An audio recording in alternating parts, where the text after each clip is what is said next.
Hi friends, welcome back to my channel. ఈరోజు నేను stitch చేసిన మోడల్ బ్లౌజెస్ మీకు చూపిద్దాం అనుకుంటున్నాను.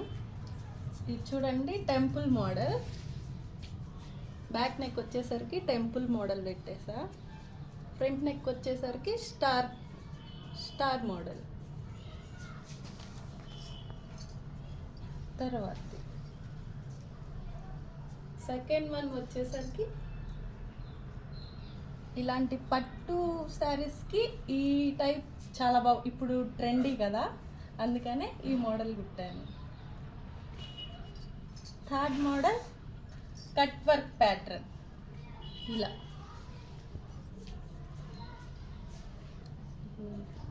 మీ అందరికీ ఈ వీడియో నచ్చింది అనుకుంటున్నాను. నా బ్లౌజ్ మోడల్స్ మీకు నచ్చినట్టయితే లైక్ చేసి, షేర్ చేసి, సబ్స్క్రైబ్ చేసుకోండి ప్లీజ్.